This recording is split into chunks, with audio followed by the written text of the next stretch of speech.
PCB को green signal. Asia cup की बड़ी खबर आ गई। अफगानिस्तान और नेपाल का धमाकेदार ऐलान। हम आपको सभी कुछ बताएंगे इसी वीडियो में, तो वीडियो को पूरा वॉच करें, चैनल को लाइक करें, सब्सक्राइब करें और साथ ही बेल के आइकन को भी दबाएं। चलिए दोस्तों, तो वीडियो को शुरू करते हैं।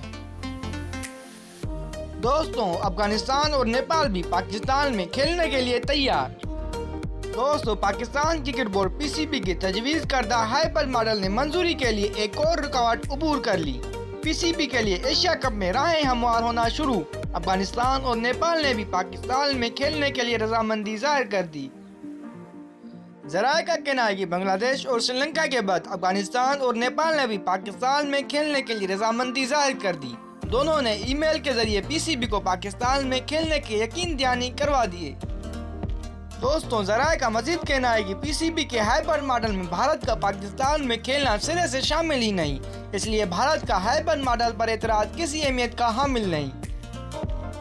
जराये के मुताबिक हाइपर मॉडल में शामिल दीगर तमाम क्रिकेट बोर्ड से पाकिस्तान को सपोर्ट करने की यकीन दहानी करवा दी है। हाइपर मॉडल की मंजूरी होने के बाद न्यूट्रल वेन्यू पर बातचीत हो सकती है।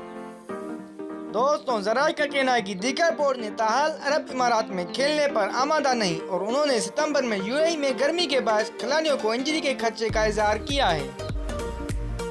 जराये के मुताबिक पीसीबी टिकटों के ज्यादा फरोख्त और गेट मनी के बायस यूएई में एशिया कप करवाना चाहता है। माजी में सितंबर में हुई एशिया कप और आईपीएल की बुनियाद बनाकर पीसीबी अपना मौकूफ पेश करेगा। दोस्तों, आपको क्या लगता है कि एशिया कप पाकिस्तान में होगा या नहीं? कमेंट में ज़रूर बताइएगा। अगर आपको मेरी ये वीडियो पसंद आई हो तो चैनल को लाइक करें, सब्सक्राइब करें और साथ ही बेल के आइकन को भी दबाएं। चलिए दोस्तों, मिलते हैं अगली वीडियो में एक नई अपडेट के साथ।